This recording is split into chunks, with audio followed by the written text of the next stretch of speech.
Dr. Baswedan, it was a fascinating talk and it was very focused on the technocratic aspects of delivering campaign promises. But the title of your talk did involve the word democracy. So what I might ask you is how democratic institutions at the Jakarta level, things like rights protections, things like checks on accountability, the things that we normally associate with democratic government. How did you manage, protect and support those sorts of institutions during your tenure, and how important were they for delivering the sorts of programs that you've outlined here tonight? Sure, thank you, Eve.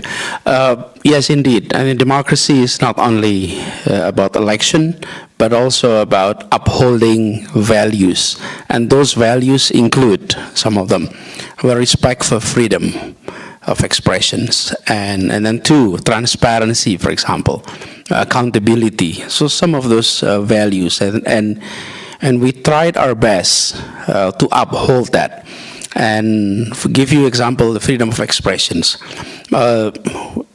Being in government in Jakarta is always noisy situations, whoever is the governor, because the social media engagement is very high.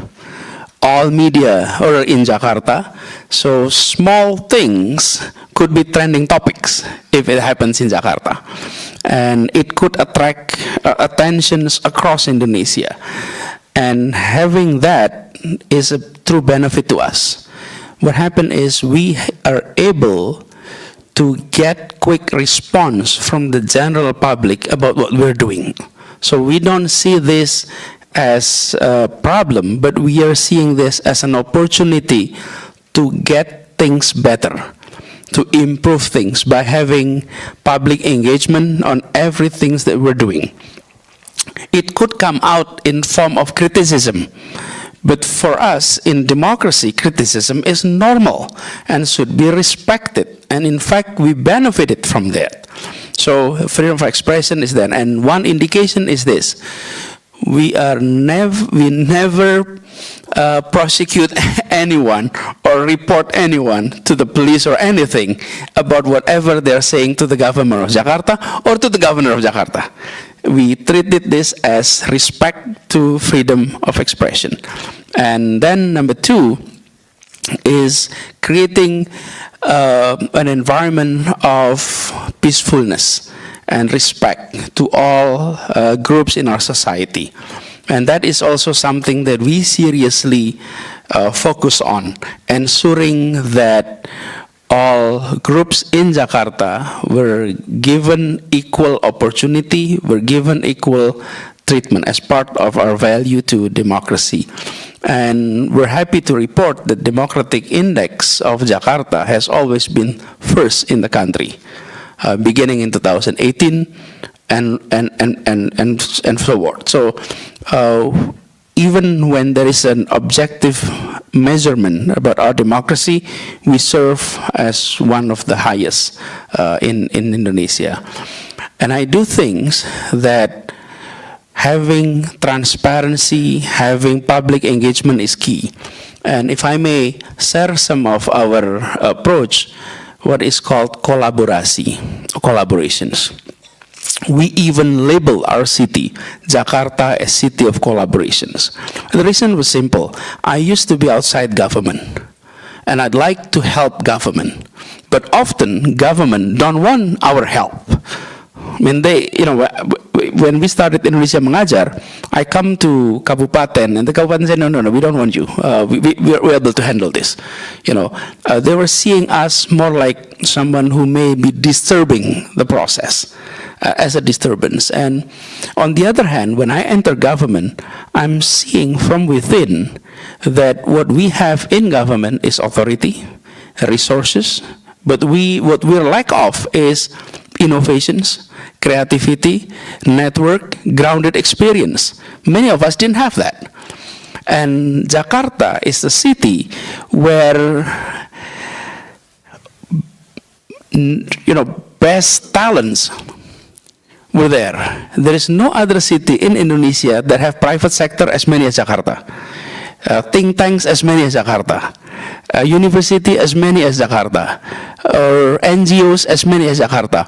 Why should we in government do everything on our own? Why don't we invite them to join and work together?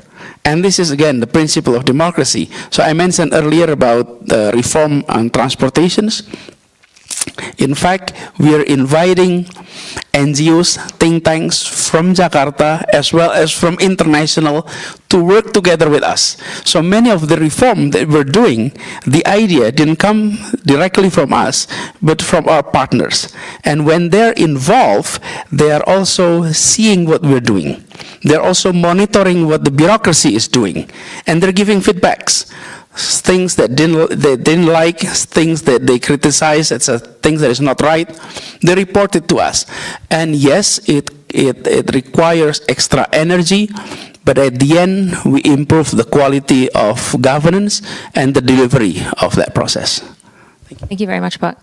Okay, so questions from the audience. I've got Nava here, Hal Hill, and the gentleman there at the back with the shirt on there. So that's three, and we'll take three at once if we can. So one microphone. Nava, one up here. Yeah. Thank you so much, Pak Anies, for the presentation. My name is Nava. I'm a PhD student here. Over the course of my fieldwork, I was researching about Islamist groups, alumni of the 212 movement, and especially the women activists. And, you know, I got all the updates about all your achievements from my respondents. And so they are some of your biggest fans. So, you know, when I asked them, you know, why do you work so hard for Pak Anies campaign? Because they are volunteers for, you know, so but Anies, they really work laboriously day and night, unpaid for the success of your campaign. And when I asked them, you know, what do you hope from Pak Anies? And they said, first they want clean governance, and then they also believe that you would impose a kind of Islamic orthodoxy and Sharia-based moral values. To what extent and how would you translate those demands into your policies? Thank you. Just an easy one to start. Yes, and then Hal Hill. Yeah. Oh, thank you. My name is Budi. I came all the way from Jogja, Mas. I want to be straightforward. So this is in relation to next year, yeah, when you, the only person now being endorsed by Pak Surya Paloh. So yesterday, Pak Prabowo met with Pak Surya Paloh, and in the press conference, Pak Surya Paloh mentioned, of course, we need to be polite and still working together for future Indonesia. But Pak Prabowo said that if Anies running for president, this is Pak Prabowo words yesterday, okay, I'm willing to fight against him. So my question, would you be willing to fight against him in the next election, Pak? Thank you. And Professor Hal Hill, yes, please. Pak Anies, selamat datang. Very nice to see you again. Thank you for your interesting talk. By the way, I think you're being too modest. Your city is 11 million people, but as I understand it, it doubles to the Australian population size during the day. So you've got an even bigger job than you talked about. So let me, if I may ask you an economics question, since I first met you as an economics student at Gadjah Mada. So, and your prospective career looking forward. So the Indonesian economy has done quite well during the democratic era, last 25 years. And I'd argue, I think a lot of people argue also, that one of the reasons is that the key economics positions have been sort of insulated or outside the political process. That is, the two key posts, Menteri Keuangan and Bank Indonesia Governor, have typically been technocratic people, exemplified currently by Ibu Sri Mulyani and Pak Peri Wadjo. So that seems to be a crucial part of the Indonesian political economy construct in the democratic era. Looking forward, would that be your intention to keep that kind of tradition going? Thank you very much and welcome again. Thanks. It's up to you, so 1, 2, 3 at once, yeah. So, Islamists, Pak Prabowo and the economy, 2024. You have 5 minutes. This is so Canberra. It was quiet. When Pak Anil Kumar, thanks for coming. Usually quiet audience like this is in Singapore, Pak. Okay, but it was quiet here. Anyway, the first questions with regard to aspirations. I've received many aspirations, and when I'm working as governors, then I have few principles that I uphold when making decision. What are the first one? First is justice to all, the principle of justice. Number two, common sense has to be there. Okay. Number three is public interest. And number four is rules and regulations and undang-undang. Okay? So I didn't work the other way around, Pak. Because most of us in government will be working the other way around. Number one is following rules and regulations, but sometimes they're not making sense. Okay? And sometimes they're not in the public interest. And sometimes it doesn't reflect the principle of justice. So, our approach has been like that. So principle of justice, and then common sense, akalsehat, and then public interest, and then rules and regulations. So with that, I believe that's the very principles of Islam too, is justice. So that has been our approach. And if you are witnessing Jakarta in the past 5 years, we try to always ensure that four principle is being adopted. So it's not specifically only for a certain religious group, but also to all. And that has been the approach. And I like to carry on that approach toward the future. Second questions. I think I really need to listen to the quote, Pak. But would you be willing to fight against Pak Prabowo? That was the questions, right? What do you think, Pak? If I may address, I think toward the future of Indonesia, we'll see who will be on the tickets. We don't know yet. And I myself, if I were asked 6 months ago, I never expected the nomination come that early. I always thought that presidential nominations would perhaps start around May and June this year. That was, my thinking. And that's why after I finish my term in October, I like to take a break, perhaps sabbatical, and do a little bit of work before election cycles. And I wasn't sure which directions I will be going. I may be going for re-election for Jakarta, which is also next year. But it can also be a national elections. And I was always being frank. I wasn't sure. Why? Because I'm not the leader of a political party. I cannot nominate myself through political parties. For the gubernatorial elections, non-partisan candidate is possible. But for the presidential elections, there is no non-partisan candidate. So it has to be nominated by political party. However, we know that Nasdem nominated in October, and then last month PKS, and then Democrats.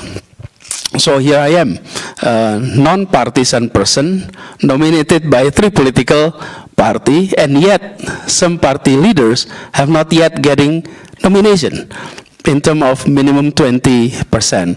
So I think toward the futures, you have to be ready to sort of compete with anyone and present your idea, present your records, and let the public of Indonesia decide which one they're going to take. Pak Holhil, same approach, Pak, that I've been doing in Jakarta. And that's why I often ask the general public to not only ask what will you be doing in the future, because you can provide any answer with regard to futures, because it's not happening yet.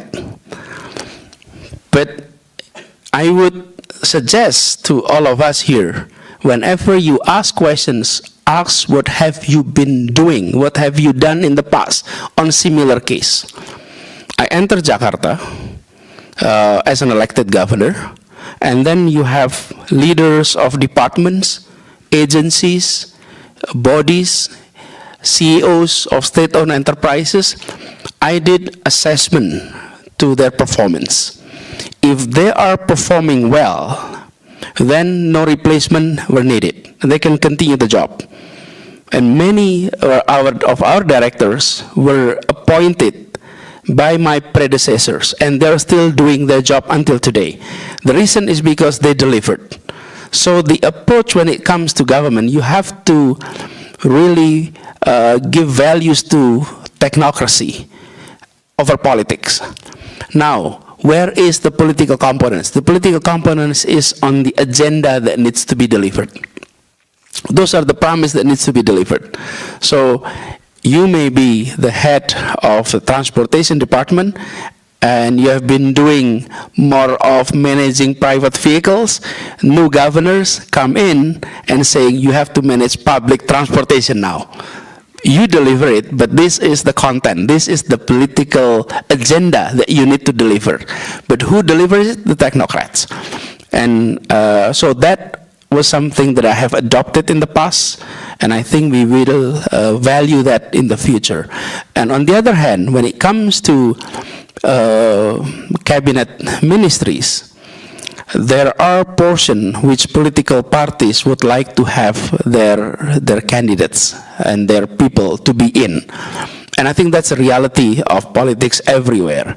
What is important for the leadership is to have clear vision, translated into clear agenda, translated into clear KPIs, and then have a unit that is doing the monitoring of the execution.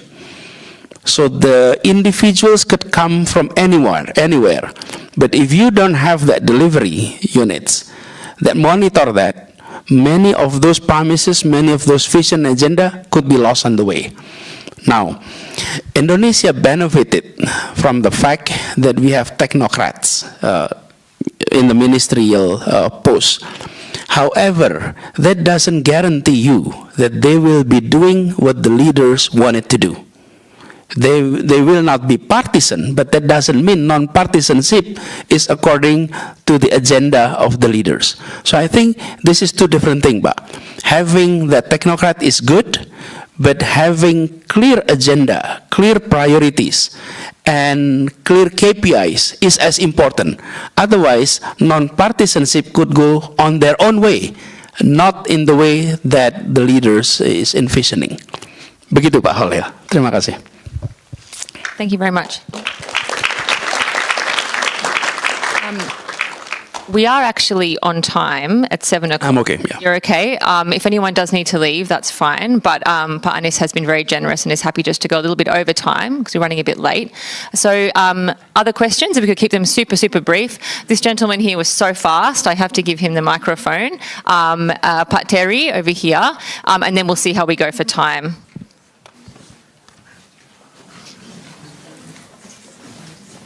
Silakan Pak. Silakan Mas. Silakan Mas. Thank you, Dr. Baswedan. My name is Teguh. I'm currently studying strategic studies. I'd like to ask a question that is perhaps a bit early. It's also in regards to 2024. As you are one of the possible candidates for the running election at 2024, can I please get some of your thoughts on Indonesia's defense policy? Because if you will be running for 2024, I'd like to know how your views on Indonesia's defense policy will be. Thank you. You know, one is asking whether I'm challenging, two is asking what's the Indonesian defense policy, same person actually referred to. All right. We might just take one more together, Sure. Pa Anies, and then we'll, yes. Hello, Pa Anies. Thank you very much for the review of how you ran Jakarta according to your election promises. But one thing you didn't deal with in election promises was COVID. Could you tell us how you dealt with what was probably the biggest blow to Jakarta's public health in many years with COVID? His name is again? That's Terry Hull. Pak Terry, siap. Okay, first questions with regard to security. In fact, in the past 2 days, I've been discussing so many balance of power issues in the region. But overall, I could not go on to detail at this point, but we'd like to see our defense capacity able to maintain territorial integrity of Indonesia, and especially in places where potential frictions can take place, such as South China Sea. So we'd like to have our capacity enough to ensure territorial integrity. Number two, Pak Terry, terima kasih. COVID is something that, yes, we didn't predict. And I must say it was one of the deepest leadership learning experience is when we deal with COVID. And we work immediately with scholars. So if I may say, our approach in Jakarta in dealing with COVID was this. I involved in international mayors associations like C40s. So in early January on 2020, early February, mayors were having meetings. I involved in those meetings. During those meetings, they were sharing stories about the severity of the problems in their cities. So mayors of Seoul, mayors of Tehran, Milan, some of these mayors were sharing to us the difficulties they're having. And we learned that early. And then we started to have task force. We established a task force before the national government established a task force. And we had meetings with the immigration services, with the intelligence, with the travel bureau, inviting them. We're trying to evaluate how many people were coming from China at that time. This is the month of January and February. And we start reporting our testing result to the national government, to the Ministry of Health. And this was a situation where we have to decide how to go in handling this crisis. And we thought the key word to handle this is trust. We have to have the trust of the public to government, because the epidemiologists were telling us it's not going to be short. It can be a year, it can be 2 years, it can be longer than that. We didn't know that. So number one that is important, public need to trust us in government. And that is our principles. So in order to gain trust, we are being transparent. We are telling exactly what is happening to the public. We are telling exactly what they need to do, because we would like to manage that trust. And trust, there's 3 components to that. One is you need to send a message that you're competent. Number 2, you have to have integrity. Transparency is key component to integrity. And number 3, you have to be intimate to the problem. Intimacy is key. So that was our approach. And often when we adopt that principle, we are not always in line with the approach of the national health policy, especially with the Ministry of Health. Give you one example. We send samples of our patients in hospitals to the Ministry of Health, and they always come back, they never come back to us. So we didn't know whether this is positive or negative. We have sent quite a few, more than 200, I believe, by early March. So I decided in March 1st to go public, saying we have submitted PDP at that time to the Ministry of Health, but we are not receiving response. And the Minister of Health was responding in a negative way, saying that there is no case at all. A day later, it was announced the first 2 cases of COVID at that time. And then Jakarta government is the only government that manages funeral services and cemetery. Average funeral services for the past 2 years, so 2018, 2019, monthly average is 2,700 services. in the month of March jumped to 4,300, right? And the month of April, it reached 4,500. This is no small numbers in terms of funeral services. Something must have gone wrong. And then we're looking at the bills in the hospitals. The pneumonia bills doubled. Something must have been wrong. And we're in a situation in which, on the one hand, you're listening to mayors across the globe saying there is a problem. On the other hand, we're talking to the Ministry of Health, who are trying to isolate this problem and say, you know, this is not a big deal. And then you're talking to the general publics who are worrisome. And that was the time that we decide we will go public, we will create our own policies and move forward with bold policies on protecting our citizens. We may not be popular, but I told our team, let's not worry about what people write about us today, what the social media says about us. Let's worry about what historian will be writing about us in the future, because that's what matters. So that's the approach. And I'm glad that a year later, our policy and the national government policy is synchronized. But it takes a few months for that approach, to a synchronized approach to happen.